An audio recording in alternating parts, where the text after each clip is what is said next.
Bonjour à toutes et à tous, on se retrouve aujourd'hui pour une nouvelle vidéo. Comme vous l'aurez vu au titre, on va parler de mes meilleures lectures de l'année 2024. Comme j'en ai parlé dans d'autres vidéos, j'ai lu plus de livres que d'habitude cette année et ça m'a permis de faire de belles découvertes. Aujourd'hui, j'en ai rassemblé une trentaine. C'est non exhaustif, il y a des livres que j'aurais pas mentionnés dans cette vidéo et que pour autant j'ai vraiment adoré, mais c'est juste qu'il a fallu faire des choix. Mis à part les 3 derniers qui sont vraiment dans cet ordre-ci, les autres c'est vraiment un melting pot de lectures qui m'ont marqué et qui sont assez représentatives de tout ce que j'ai aimé au niveau des registres, au niveau des modes de narration, mais il n'y a pas forcément d'ordre de hiérarchie entre eux. Le premier dont j'ai envie de vous parler, c'est S'aimer dans la grande ville de Sun Hyun Park que j'ai lu dans le cadre de la rentrée littéraire. Dans ce livre, on suit Young qui est tout jeune et qui va rencontrer un homme au cœur de Séoul avec qui il va découvrir son homosexualité. Il va aussi y avoir beaucoup de thématiques autour de la relation à la mère qui refuse cette homosexualité que lui décide de célébrer. J'ai beaucoup aimé la description de la culture coréenne et j'ai adoré découvrir à la fois ce dialogue parce qu'il y a vraiment une sorte de dialogue entre les deux personnages. J'ai un souvenir très très vif de certaines scènes où ils se retrouvaient à échanger autour de leur manière de concevoir les relations. Je lis finalement relativement peu de littérature asiatique et j'ai pris plaisir à la découvrir, d'autant plus que la Corée c'est vraiment pas un pays que je connais, donc j'aurai plaisir à découvrir d'autres textes de cet auteur quand il sera traduit. Un autre ouvrage de la rentrée littéraire, mais cette fois français, que j'ai découvert et dont je vous ai parlé dans l'un des derniers wrap-up, il s'agit de Médusa de Isabelle Sorent. Dans ce livre, on va assister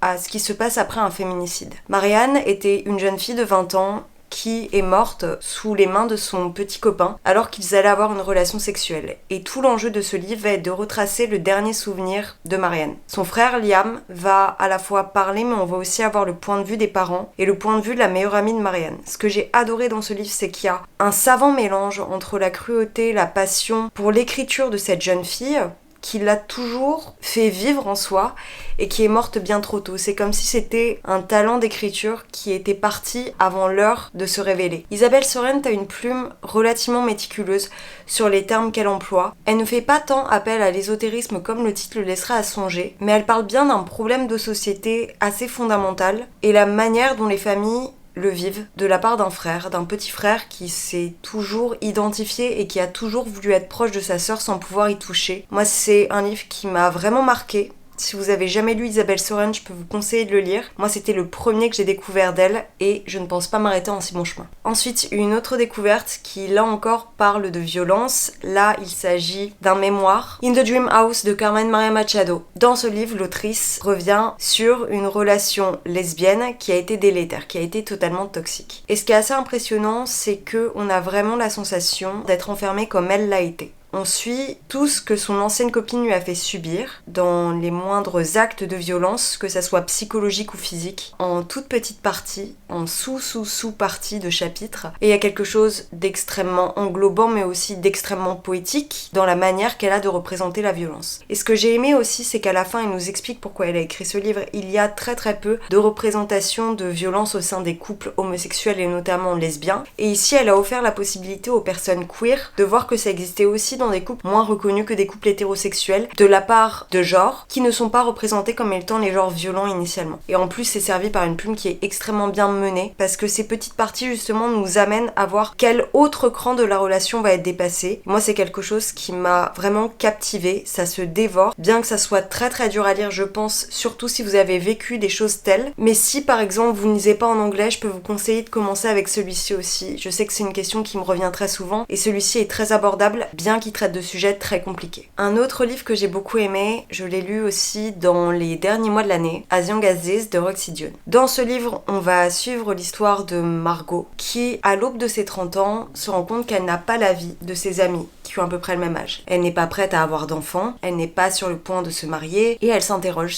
Quel est le problème? Quel est son problème? Et à travers ce livre, on va retracer toutes les relations qu'elle a eues lors de sa vingtaine et ce qui a cloché. C'est un peu du Dolly Alderton, beaucoup plus profond. On est au cœur de l'Angleterre, moi déjà c'est quelque chose qui m'appelle, mais j'ai beaucoup aimé l'aspect woman fiction qui parlait à la vingtenaire que je suis, que j'étais, et peut-être à la femme que je serai quand j'aurai 30 ans. J'ai aimé qu'elle redonne aussi cette légitimité à ce parcours de femme qui n'est pas celui qu'on attend. Là encore, on parle de féminité, on parle de relations amoureuses, amoureuse. Il s'agit pas de romance, clairement pas. On est vraiment sur une sorte de coming of age pour les trentenaires. Je peux vraiment vous le conseiller et je remercie encore Iman de me l'avoir prêté. Un autre livre que j'ai envie de vous mentionner, Penance de Eliza Clark. Eliza Clark, j'ai lu 2 de ses livres. Il y a un 3e qui vient tout juste de sortir, qui est un recueil de nouvelles. Il se trouve que Penance, je l'ai adoré, et que Boy Parts, je l'ai absolument détesté. Dans Penance, qui est quand même le versant positif de mon avis par rapport à Eliza Clark, on est dans la ville de Quarnsea, qui est une bourgade en bord de mer en Angleterre, et il s'avère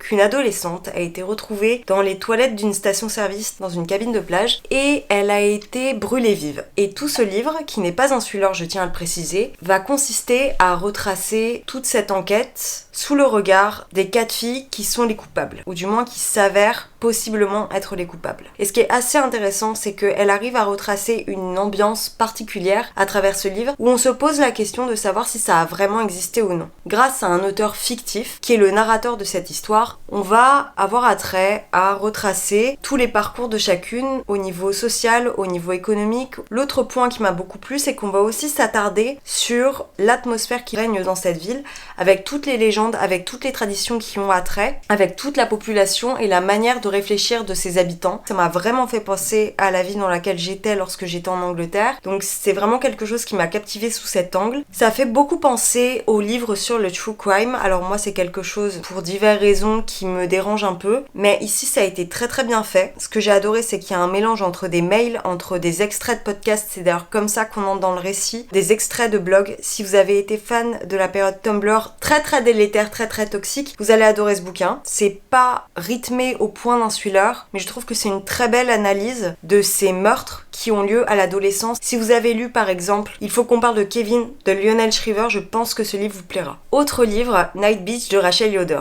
J'avais même parlé de ce livre dans un vlog destiné aux Unhinged Woman et c'est celui qui m'avait le plus plu des 3 et a posteriori c'est vraiment un livre qui m'a marqué. Dans ce livre, on va suivre une narratrice qui, il me semble, n'est jamais nommée par son prénom. Elle est mère depuis 2 ans. Elle a arrêté de travailler pour s'occuper de son enfant, sauf que ce rôle de mère, elle n'en peut plus. Et une nuit, au tout début du livre, elle se réveille et elle se rend compte que elle a des cheveux beaucoup plus drus, qu'il y a des poils qui commencent à pousser dans sa nuque, que ses dents sont beaucoup plus pointues. Comme vous pouvez vous en douter au titre du livre en anglais et au titre du livre en français d'ailleurs, puisqu'il a été traduit, elle va se transformer en chienne. Et on va voir cette mutation en être carnassier. Et alors on a un peu l'impression que ce serait Desperate Housewives qui se serait transformé en film d'horreur. Et un autre livre qui a tous ces aspects-là, pas sur le même registre mais tout de même avec cette connotation horrifique, mélangée à une banlieue bien proprette, que je vous présenterai plus tard. Mais ici, j'ai adoré l'explosion de la fin. Les 40 dernières pages, je pense que je les ai lues d'une traite et j'ai vraiment adoré ça parce que je m'attendais pas du tout à ce retournement. Donc je vous le conseille si vous voulez le lire, d'autant plus qu'il va bientôt être adapté. Un autre livre que j'ai beaucoup aimé et je pense que je l'ai lu à peu près à la même période que celui-ci, qui est donc le livre de Janet McCurdy. Dans ce livre, qui est un mémoire, Janet McCurdy va revenir en 2 parties, 2 grosses parties, sur son enfance, puisque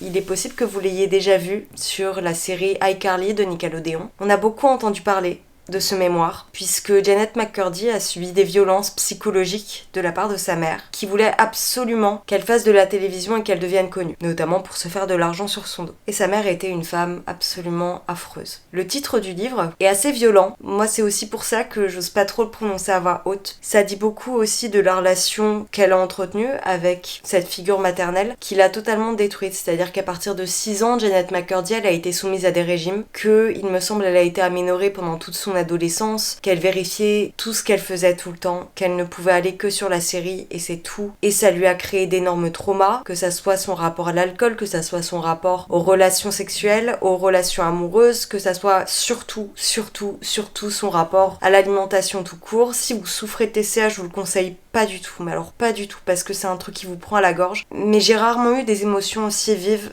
dans des mémoires, mais à part celui de Carmen Maria Machado dont je vous ai parlé plus tôt. Je pensais pas du tout initialement qu'il finirait dans un top pareil, mais j'ai vraiment été scotchée. C'est un livre à vous faire mal, mais c'est aussi un livre qui est extrêmement révélateur sur l'envers du décor. Mais faites attention à vous parce que c'est vraiment pas simple à lire. On va revenir sur le registre horrifique puisque je vais vous parler d'un livre qui est la découverte d'une autrice que je vais garder dans mon viseur. Il s'agit de Mona Awad avec Rouge. Mona Awad, j'ai lu Bunny et Rouge jusqu'alors. Il me reste reste encore 2 autres de ses livres à lire. Mais dans Rouge, qui est vraiment celui qui m'a marqué et qui m'a très fortement séduit, on va suivre Belle. Belle, c'est une jeune femme qui est très portée sur l'apparence et sur la skincare. Elle a une mère qui vient tout juste de décéder, qui résidait à LA, et Belle est forcée d'aller à LA pour faire tous les papiers, pour se rendre à l'enterrement de sa mère, etc. Sa mère, contrairement à elle, était une femme à la peau blanche qui lui a toujours dit de faire attention à son apparence. Ce qui a fait que Belle est devenue absolument obsédée par tout ce qui a attrait à la skincare. Et lorsqu'elle se rend à l'enterrement de sa mère, elle voit des gens assez étranges qui étaient amis avec sa mère et qui apparemment tiennent un spa ou se rendent dans un spa où sa mère se rendait très régulièrement. Il va s'avérer qu'il y a des choses qui se cachent derrière tous ceux qui séduisent Belle. Et ce que j'ai adoré, c'est la manière dont Mona Awad a réussi à jouer entre les codes de l'esthétique, ce sujet qu'est la beauté et qu'est la relation à son physique, au racisme aussi, puisque Belle a un père qui était plus mat de peau que sa mère et qu'elle l'est de fait. Donc ça va beaucoup parler de ça, ça va aussi forcément parler du rapport à la mère en tant que représentation de la beauté. Ça va jouer avec les codes et les légendes des contes de fées que l'on peut connaître, mais ça va plutôt être sur du Grimm que sur du Andersen. On dit souvent que les livres de Mona Awad c'est très fever dream, donc vraiment c'est un rêve lucide. Le seul trigger warning que je peux vous donner, Tom Cruise. Il y a vraiment des élans de Eyes Wide Shut dans ce livre, et même si je trouve ce livre très très malsain, il a très très bien joué dans le parti pris qu'il a eu. C'est ça qui m'a fait lire Bunny derrière, et j'aurais grand plaisir à découvrir All's Well, peut-être en 2025. Je suis dans mon tunnel Unhinged Woman, on va parler de ce livre avec lequel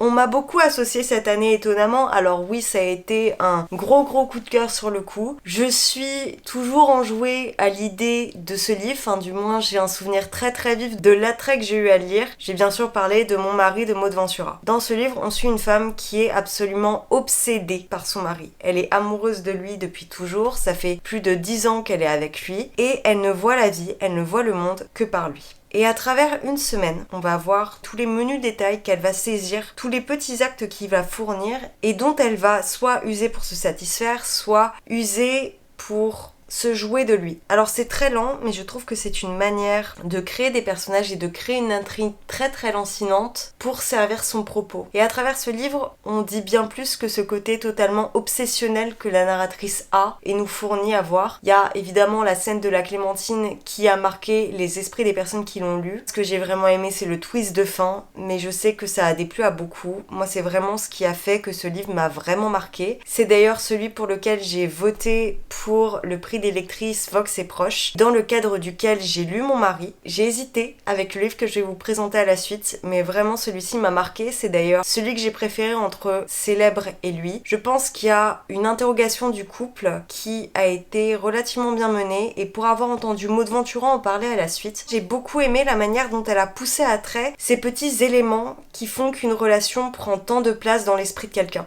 Je vous invite à lire si vous l'avez pas encore lu. L'autre livre que j'ai lu dans le cadre des lectrices Vox et Proches et pour lequel j'ai failli voter, il s'agit de Bien sûr que les poissons ont froid de Fanny Ruet. Ce livre, c'est un shot de dopamine. Je l'ai lu en moins de 24 heures. Dans ce livre, on suit Ali, qui est une journaliste en banlieue bruxelloise, qui rédige des brèves assez nulles sur des événements assez banals. C'est-à-dire que par exemple, elle va traiter du concours de décortiquage de crevettes. Bref, elle a une vie qui est assez morose, d'autant plus que son petit copain vient la larguer. Mais un soir, lorsqu'elle discute avec l'un de ses meilleurs amis, elle se rappelle de ses relations amoureuses lorsqu'elle était adolescente. Et elle se rappelle qu'elle était de cette génération où MSN est né, où Skyblog a eu lieu. Elle était à fond sur internet pour suivre ses groupes de musique préférés. Et à travers ses pérégrinations en ligne, elle a rencontré Nour. Nour, c'est un garçon qui habitait à côté de Montpellier, si je ne m'abuse. À l'aube de ses 30 ans, elle va essayer de retrouver sa trace. Et c'est ce qu'on va suivre dans ce livre. Alors c'est plein de références des années 90. Moi, c'est la génération juste au-dessus de moi, mais j'ai vraiment eu l'impression d'être à cette époque que j'ai pas vécue. J'ai adoré Ali parce que ça traite aussi de santé mentale, ça traite des relations amoureuses évidemment, mais aussi de toute cette pop culture qui avait attrait à son adolescence. Et il y a des notes de bas de page. D'habitude, je les lis très très rarement. Mais alors là, je me suis délectée de chaque mot que Fanny Ruet a déposé dans ce livre. J'ai pouffé de rire à chaque fois et c'est un livre que j'ai dévoré. Donc si vous avez envie de rire, de trouver cette sensation d'appel avec une copine qui dure des heures. Il faut lire Bien sûr que les poissons ont froid de Fanny Ruet. Je vais rester sur les éditions L'Iconoclaste. Ici, je vais vous parler d'un essai que j'ai lu en décembre. Il s'agit du Couplet de l'argent de Titu Lecoq. J'avais lu Les Grandes Oubliées de Titu Lecoq qui avait été un coup de cœur. Je crois que ça avait été l'un de mes coups de cœur de l'année 2022. Ici, Titu Lecoq va, comme le titre l'indique, parler de la relation à l'argent au sein du couple. Elle va utiliser un personnage fictif afin de retracer la vie d'une femme, vraiment du berceau jusqu'à son arrivée dans la vie active, jusqu'à son lit de mort en fait. Ce que j'adore avec les essais de Titu Lecoq, c'est qu'elle a l'art de rendre accessible beaucoup de savoir, beaucoup de connaissances, que ça soit en termes sociologiques ou économiques. Et c'est toujours traité avec beaucoup d'humour, beaucoup de sarcasme et une facilité, une accessibilité qui est vraiment confondante. C'est vraiment très très pragmatique, c'est-à-dire que par exemple, elle va nous montrer que l'argent de poche n'est pas régi de la même manière en fonction de si on a un garçon ou si on a une fille. Au-delà de la question des salaires comme on peut l'entendre, elle va aussi théoriser la façon de régir l'argent au sein d'un couple. Il y a la théorie des pots de yaourt. L'homme va investir sur le long terme par exemple dans l'achat de la maison, mais que la femme, elle, va faire les courses de façon régulière et donc elle n'aura plus de capital économique derrière, elle n'aura plus de possession si le couple vient à divorcer. C'est plein de petits exemples comme ça, brillamment mis en avant, mis en exergue. Je sais que ça peut être des choses que je vais revoir, sur lesquelles je vais revenir d'ici quelques années, d'ici quelques temps si je m'installe avec quelqu'un. Je pense que c'est vraiment d'usage public que de se servir de ce qu'elle écrit, y compris dans les couples homosexuels, puisqu'il y a une représentation de personnes qui a l'ascendant ou nous dans un couple. Bien sûr, je tire à trait ce que j'essaie d'évoquer, mais je pense que vous aurez saisi mon propos, et je trouve que c'est assez bien mis en avant, et que ça peut servir. Donc que ça soit celui-ci, que ça soit Les Grandes Oubliées, ou que ça soit ces livres de fiction, je vous conseille très vivement de vous lancer dans Titu Lecoq. Ensuite, je vais vous parler de Moi qui n'ai pas connu les hommes de Jacqueline Hartmann. C'est une fiction d'anticipation où des femmes ont été enfermées pendant des années dans un bunker. Et la narratrice a la particularité d'être plus jeune que les autres. Elle n'a jamais eu de souvenir du monde dans lequel nous vivons. Elles ont vécu en communauté fermée, à peu près à la moitié du livre. Elles vont pouvoir sortir. Et on va surtout voir ce parcours de découverte, mais aussi de volonté d'aller plus loin que ce qu'elle connaît déjà de la part de la narratrice. Il y a beaucoup d'interrogations par rapport aux relations amoureuses, bien sûr, à cette idéalisation aussi de l'inconnu, que ça soit les hommes, que ça soit la culture, que ça soit la vie en société. C'est un livre qui m'a vraiment surpris. Je l'ai beaucoup vu passer sur les chaînes anglophones parce qu'il a été réédité, je pense, en Angleterre ou aux États-Unis avec une nouvelle couverture et ça lui a redonné vraiment un essor dans les sphères anglophones alors que c'est un classique belge. Et moi, c'est un livre qui m'a vraiment beaucoup plu. Je vais pas m'épancher dessus parce que j'en ai parlé en long, en large et en travers dans des vlogs, comme la plupart des livres que je vous présente aujourd'hui. Le rythme est très lent, il se passe pas grand-chose.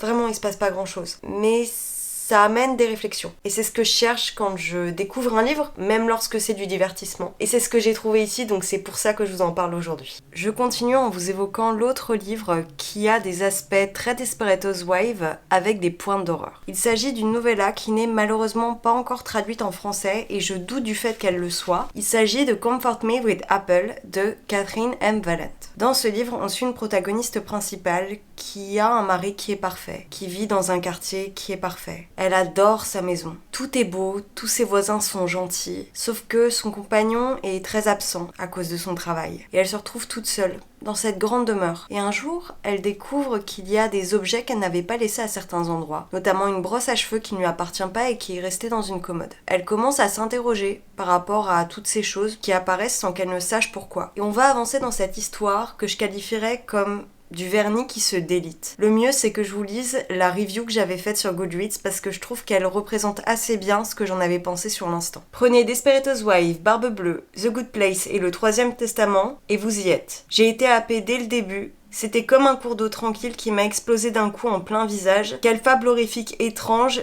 déroutante et agréable. En gros, si je me traduis littéralement. Quoi qu'il en soit, j'ai été vraiment très agréablement surprise. Donc voilà, ça a été vraiment l'une des premières histoires novellas que j'ai lues dans le domaine de l'horreur cette année. Et j'ai pas du tout été déçue, je vous invite à la lire si vous lisez en anglais. Ensuite, je vais vous parler d'un livre qui a été une superbe découverte aux au début de l'année. C'était dans le cadre du club de lecture de Flowfly. C'était celui qui était prévu en février, que j'ai lu en 1 ou 2 soirées. Là, vous le voyez pas, il y a la petite étiquette de Book Off, mais c'est le liseur de Schlink. Dans ce livre, on suit Michael, qui à l'époque a 15 ans, qui va rencontrer une femme beaucoup plus âgée, qui a le double de son âge, je crois. Et il va entretenir une relation avec elle. Du jour au lendemain, après avoir vécu plusieurs semaines à se fréquenter, la femme va disparaître d'un coup d'un seul, sans qu'il ne sache pourquoi. Et plusieurs années plus tard, il va être avocat, du moins il va être dans le domaine de la justice, et il va recroiser cette femme qui est sur le banc des accusés pour des crimes de guerre. J'en dis pas plus, c'est un livre dans lequel vraiment faut se lancer les yeux fermés. Moi j'ai eu une telle surprise en le découvrant, mais ça parle de tellement plus de questions sociales, historiques qui ont pu traverser l'Allemagne parce que Schlink est allemand. Lisez ce livre, franchement ça a été une surprise assez incroyable. Il y a quelque chose de très envoûtant, de très perturbant comme ça peut l'être encore une fois dans Lolita, mais qui délivre beaucoup plus de réalité et une réalité à laquelle on songe pas initialement par rapport à notre histoire.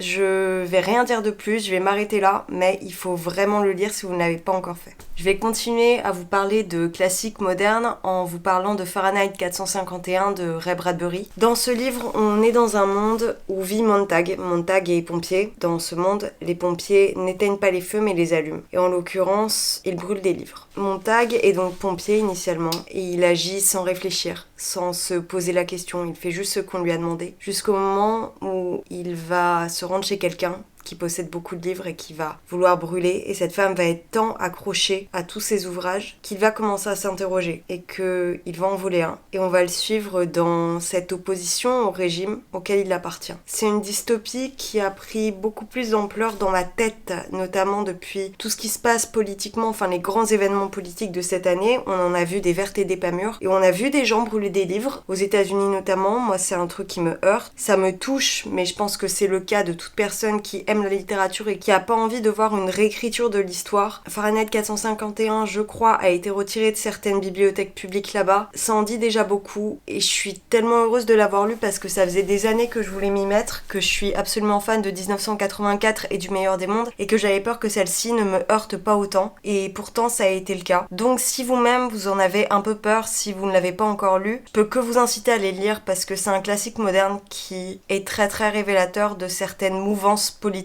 actuelle. L'autre livre dont je vais vous parler à la suite, il s'agit d'un autre classique de la SF et c'est assez étonnant parce que je les couple tous les deux. Il s'agit de Des fleurs pour Algernon de Daniel Keyes. Dans ce livre, on suit Charlie qui est quelqu'un de très simplet. Il a une trentaine d'années, il travaille à la fois dans une boulangerie et il suit des cours dans un institut spécialisé, et arrive un jour où des scientifiques qui ont déjà fait des expérimentations sur une souris afin de la rendre intelligente, d'aller voir Charlie et de le faire devenir le sujet de leur expérience. Et Charlie, avec la meilleure des volontés, va se prêter à ce que veulent les scientifiques et il va devenir brillant. Il va dépasser l'entendement jusqu'au moment où il va se perdre, où il va perdre sa bonté d'âme. C'est un livre qui est déchirant, qui en dit beaucoup sur la psychophobie qui règne, et c'est un livre qui fait appel à notre humanité la plus profonde. Je peux là encore que vous inciter à le lire, mais de toute façon c'est le cas de tous les livres que je vais vous présenter ici et que je vous ai déjà présentés auparavant, mais celui-ci a très très fort résonné. Ça va être le dernier ouvrage écrit par un homme que je vais vous mentionner mis à part dans mon top 3. Il s'agit d'un livre que j'ai terminé ce matin même. Commencé et terminé ce matin même à vrai dire. Il s'agit du livre qui va paraître le 2 janvier de Philippe Besson qui s'appelle Vous parlez de mon fils. Dans ce livre, l'auteur décide de donner la voix à un père d'un garçon de 14 ans qui s'est suicidé à cause du harcèlement qu'il recevait. Et à travers un livre qui doit faire 200 pages, il va revenir sur ces événements, sur les quelques jours, les quelques mois avant la mort de cet enfant. Il va parler du deuil évidemment, du manque de compréhension, du manque d'action de la part des encadrants, du fait que la plupart des gens essaient de dédouaner les agresseurs parce qu'ils sont mineurs. C'est un livre qui m'a laissé en apnée.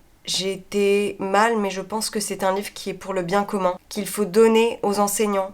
Limite, faudrait l'offrir à tous les enseignants qui exercent en collège, parce que ça m'a foudroyée. Et il n'y a pas besoin que le livre soit trop long, je pense que 200 pages était assez suffisant, et pour autant ça en dit énormément parce que Philippe Besson, il arrive à chaque fois à trouver le terme bien précis qui cogne à toutes les parois de notre tête, et là encore ça a pas raté. Si je vous en parle là, c'est que vraiment c'est un heureux hasard que je l'ai terminé ce matin et qui devait être dans cette vidéo je crois. On revient sur les classiques. Au début de l'année, j'ai lu Jane Eyre de Charlotte Brontë. Je pense que vous connaissez ce classique où l'on suit Jane Eyre de son enfant jusqu'à son âge adulte. J'en ai parlé dans plusieurs vlogs il me semble. C'est un livre que au début j'ai eu du mal à appréhender, ou du moins j'ai adoré Jane Eyre enfant. J'ai adoré son apprentissage à l'orphelinat, puisque elle finit dans une institution puisque sa tante ne veut plus d'elle. Elle va se lier d'amitié avec d'autres filles et ce que j'ai adoré, c'est sa passion pour l'enseignement, pour les lettres et pour l'apprentissage. Moi c'est vraiment ce qui m'a cueilli dans cet ouvrage, plus que la pseudo-histoire d'amour parce qu'il est souvent targeté de romance. C'est pas ça qu'on apprend dans Jane Eyre, c'est vraiment un roman d'apprentissage, de l'existence en tant que femme, en tant qu'individu qui se fait regarder par tous les hommes qui l'entourent, à qui on veut dicter la bonne conduite et qui décide d'aller à l'instar des convenances. Et même si au final elle retrouve le soi-disant droit chemin qu'on lui a décrété, qu'on lui a décerné, et ben c'est quand même un personnage très fort et c'est ça que j'ai adoré. Si vous avez l'opportunité de le découvrir, même s'il vous fait peur parce qu'il est un peu gros, je peux que vous encourager à le lire. Ce qui m'a passionné, c'est vraiment cette envie d'aller toujours plus loin dans la connaissance. Et c'est ce qui, je crois, m'a fait rester aussi longtemps et être totalement emportée, même sur d'autres thématiques qui sont évoquées dans l'ouvrage. Ensuite, je peux pas vous parler de mon année sans mentionner ne serait-ce qu'un petit peu Elena Ferrand. Ici, c'est le premier tome de l'Amie prodigieuse. Mon préféré, c'est le deuxième, mais il est pas chez mes parents, il est à Paris. Dans ce livre, on suit donc Elena et Lila. Elles sont toutes les deux issues d'un quartier de Naples, ça se passe dans l'après-guerre, et on voit leur parcours de vie qui va s'écarter peu à peu. L'une va suivre ce qu'on lui a demandé, le rôle d'épouse, et l'autre qui va avoir la possibilité, grâce à ses parents, grâce à son enseignante, de poursuivre ses études et de s'élever dans la société. Et c'est une fable sociale qui m'a absolument scotchée parce que je pensais pas du tout, ne serait-ce qu'en voyant les couvertures, qu'il y aurait autant d'éléments qui seraient évoqués. Je pensais pas du tout que c'était un livre qui évoquait justement les disparités. Ça parle de critique sociale évidemment, ça parle de méritocratie et de l'inexistence de la méritocratie comme on l'entend. Ça parle de volonté de s'élever là encore, que ça soit au niveau économique mais aussi au niveau intellectuel. Ça parle de la bourgeoisie, de l'embourgeoisement, ça parle de la précarité, des petits commerces de quartier aussi, de ces petits ragots autour de ces deux jeunes filles. Ça parle de la rivalité féminine, de la rivalité amicale entre les deux, mais il y a une dimension beaucoup plus grande que ce microcosme que l'on voit, et c'est ça que j'ai adoré. Je suis à la moitié de cette saga, et vous pouvez être sûr qu'à la fin de 2025, j'aurai tout lu. Une autre autrice dont j'ai lu 2 ouvrages, L'été où tout a fondu de Tiffany McDaniel. C'est là encore un livre avec lequel j'ai débuté l'année. Dans ce livre, on suit Autopsy Bliss, qui est juge, si je ne m'abuse, et qui habite la ville de Breathed, dans laquelle il réside avec ses enfants et sa femme. Et un jour,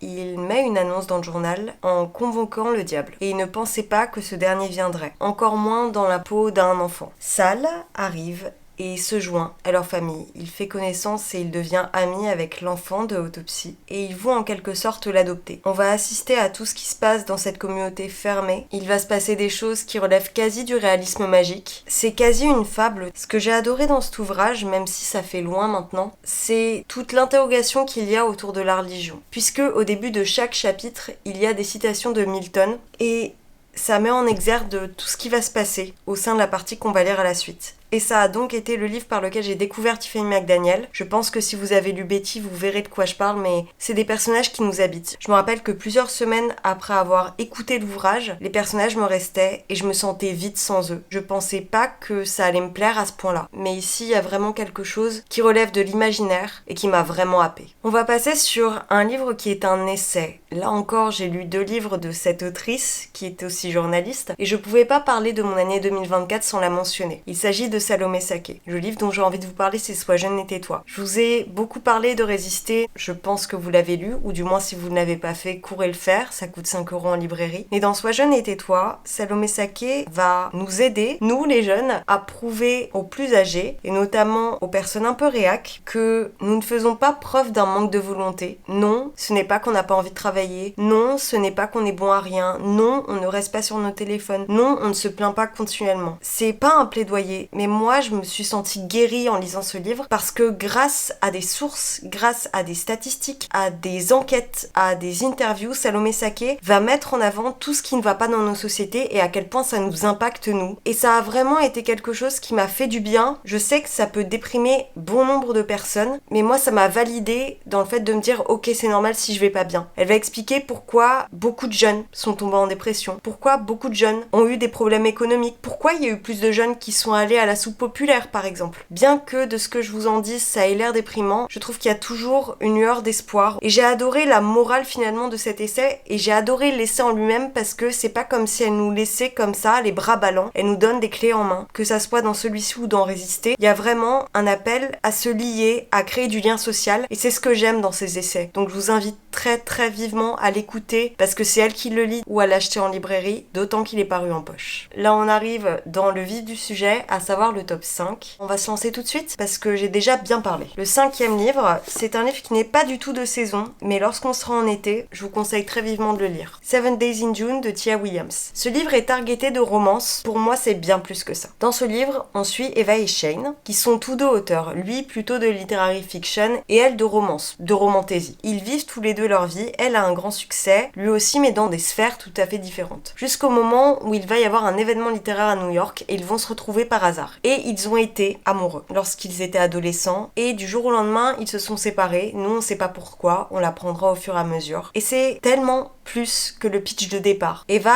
elle est devenue mère célibataire, elle a une maladie chronique qui lui donne des maux de tête et des maux d'estomac. Vu que les deux auteurs sont noirs, ça va aussi beaucoup parler de la question du racisme au sein de l'industrie littéraire, ça va parler aussi des relations familiales, de la question de l'alcoolisme aussi. Il y a beaucoup de traumas qui sont dedans, mais c'est servi par une douceur entre les deux personnages qui m'a vraiment touchée et j'ai dévoré ce livre en 3 jours, tant j'ai été happée par la caractérisation qu'elle en a fait. J'ai ri dans ce livre. C'est ça aussi que j'adore. Il y a des livres qui ont une certaine gravité et qui arrivent à mettre de la lueur au milieu. Et je trouve qu'elle a un bon équilibre dans son écrit. Donc je vous invite à le lire si vous lisez en anglais. Il s'agit encore une fois d'une autrice que j'ai lue à plusieurs reprises cette année. Et c'est une autrice qui a aussi été un highlight amical de mon année. Je pense qu'elle passera par là. Il y a quelques semaines, dans le dernier vlog que je vous ai posté, j'ai terminé De son sang de Capucine Delattre. Au début de l'année, j'ai lu Un monde plus sale que moi, qui m'a beaucoup touchée sur d'autres aspects. Mais celui-ci m'a fait rire, m'a tenu en haleine et sur un ton tout à fait différent. Dans ce livre, on suit Sabine, qui est mère de Théo, qui a 5-6 ans. Sauf que le problème, c'est que elle n'aime pas son enfant. Elle lui souhaite tout le meilleur qui puisse être, mais pas avec elle. Et elle pense qu'elle a un problème, jusqu'au moment où elle va rencontrer Samuel, qui est l'enfant d'une de ses collègues. Et elle va lui porter un amour sans faille. Et ça va remettre en question toute la place de la maternité. Et de cette maternité célébrée, c'est à la fois cruel, cruellement drôle, très sadique. Ça remet vraiment en question la bien-pensance. C'est une unhinge, comme je peux le dire en règle générale, comme je peux en parler de ces personnages féminins, où il est quasi impossible de se reconnaître dedans, ou du moins d'avoir de l'empathie envers eux. Et dans la plupart des cas, c'est que c'est des personnages qui ne sont pas honnêtes. Et Sabine, au contraire de tout ça, fait preuve d'une telle transparence que c'est ça qui la rend détestable. Et pour en avoir parlé avec l'autrice elle-même, c'était sa volonté et je suis contente d'avoir pu le percevoir dès le début. Je remercie Capucine d'avoir écrit ces 2 ouvrages et je la remercie tout particulièrement pour le personnage de Sabine qui va droit au but pour le meilleur. Donc j'en ai parlé en vlog, je vous laisserai aller le consulter, mais c'est un livre que je vous invite très vivement à aller lire lorsqu'il sortira. Et maintenant on arrive dans mon top 3 avec les uppercuts de mon année. Si vous avez regardé les vidéos depuis quelques temps, vous devez être étonné de ne pas avoir vu une autrice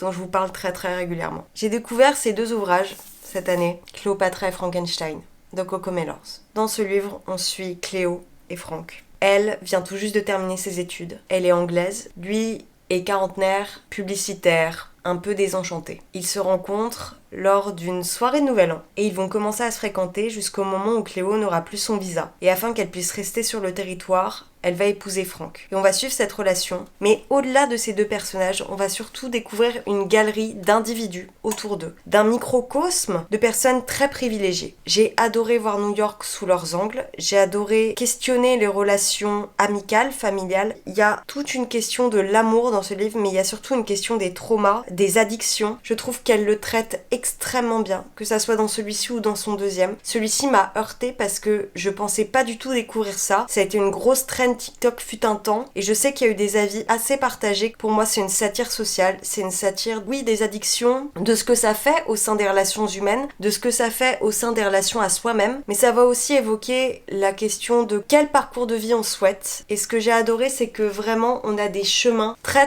différents les uns des autres. Là encore c'est une autrice qui sait très bien créer des personnages qui nous habitent à la suite. C'est là encore des personnages qui sont restés avec moi mais très longtemps, c'est-à-dire que pendant plus de 6 mois, je me réveillais pas sans penser au moins une fois par jour à ce bouquin, à ces personnages, à Cléo particulièrement. Ça a été une telle claque, parce qu'au début, j'étais pas forcément très friande de ce que je lisais. Il y avait beaucoup de place qui était donnée au sexe, à la drogue et à l'alcool, et c'est pas forcément des sujets qui me mettent à l'aise. Et ils m'ont quand même capté. À partir du chapitre 7, je peux vous dire que j'ai eu plaisir à les découvrir et à les accompagner. J'ai la chair de poule en parlant des bouquins que j'aime autant, puisque le deuxième, je l'ai acheté en physique il y a très peu de temps. Je l'ai lu en numérique initialement. Je l'ai lu dans un vlog qui était destiné à découvrir mes coups de cœur, et à la base il n'était pas prévu. Open Water de Caleb Nelson. Ici ça se passe à Londres. On suit 2 artistes noirs. Elle est danseuse, lui est photographe, et à travers leur parcours on va à la fois découvrir le milieu artistique de cette ville, mais on va aussi découvrir leur amitié, leur relation ineffable. Et il y a vraiment des scènes qui me restent de 2 personnes qui s'aiment indéfectiblement, qui restent assis l'un à côté de l'autre sans rien faire sur un canapé avec un rayon de soleil et qui sont contentes parce qu'ils s'aiment. Ça va aussi parler et surtout parler de la condition noire en Angleterre, de tout le racisme, des violences policières. La particularité de cet ouvrage, c'est qu'il est écrit à la 2e personne du singulier. Ça m'a touchée en plein cœur parce que c'est de la poésie à proprement parler. C'est-à-dire que même sans que ça ne le soit vraiment, c'est extrêmement musical. Ça m'a emportée parce qu'il y a beaucoup de références, il y a beaucoup d'imagerie dans la pub de Caleb Nelson. Je sais que ça parle pas à tout le monde, la 2e personne du singulier, mais je crois que c'est ça qui a vraiment fait que ce livre est resté, qui s'est imprégné de tout ce que je suis, tout ce que j'étais au moment où je l'ai lu, et qu'il est resté plus longtemps que je ne l'aurais pensé.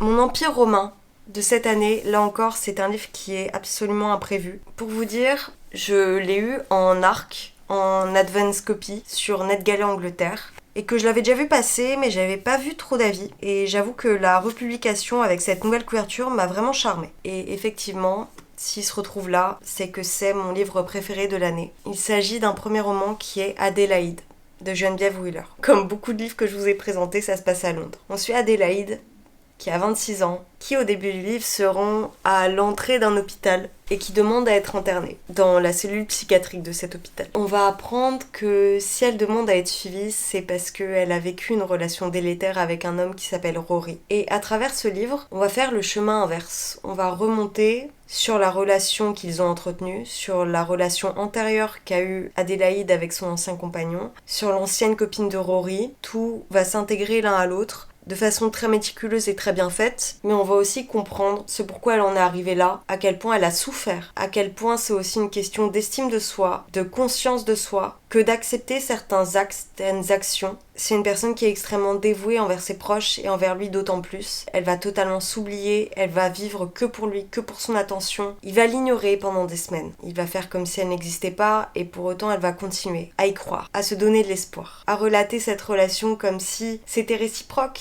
Il lui donne tellement peu d'espace, tellement peu d'amour qu'elle va chercher le moindre détail qui puisse la satisfaire, qui puisse dire que oui, il est là, qui lui porte autant d'affection qu'elle ne le fait pour lui. Et je trouve que ça décrit très bien ce qu'on est prêt à accepter, ce qu'on est prêt à attendre de quelqu'un qui ne nous aimera jamais mais pour qui on espère toujours que ça sera réciproque. C'est un sujet qui est dur puisque évidemment on va parler de problèmes de santé mentale, mais c'est surtout un livre qui parle du vrai. C'est brut, c'est très honnête, ça fait appel à des sentiments qu'on a toutes et tous ressentis. Si vous êtes une femme dans votre vingtaine, qui avez eu des relations tumultueuses, ça pourra que vous parler. Même si j'ai pas vécu une relation telle que celle d'Adélaïde, je pense que lorsqu'on se découvre, quand on est en plein adulting, il y a pas de traduction, mais quand on devient adulte, on peut que se reconnaître. Moi, c'est un livre qui m'a parlé, qui m'a fait pleurer, qui m'a fait réfléchir beaucoup, qui m'a fait rire à certains instants, parce qu'il y a des scènes de lumière au milieu de tout ça, de tous ces traumas. Elle a la chance d'avoir des amies aimantes qui vont la mettre devant le fait accompli au bout d'un moment. Elle va devoir vivre aussi beaucoup de passages de sa vie qu'Aurore ignorera, mais dont nous on aura conscience. C'est un livre que je relirai, pour sûr. Ce livre, c'est vraiment quelque chose dans lequel je me suis vue, et il n'y a pas de faux semblant, tout est honnête, tout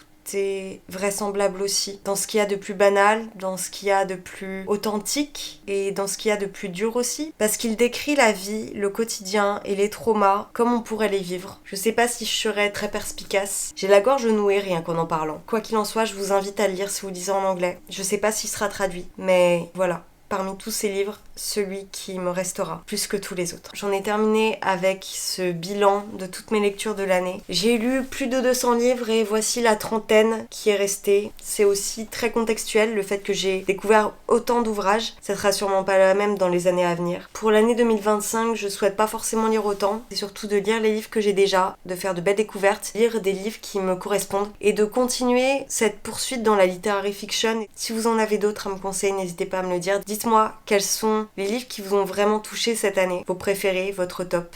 Vous pouvez me faire une petite liste en commentaire. Quoi qu'il en soit, on se retrouve dans la prochaine vidéo. J'espère que celle-ci vous a plu. Si vous êtes nouveau, n'hésitez pas à vous abonner. N'hésitez pas à aimer, commenter. Et je vous souhaite une bonne année. Sur ce, ciao.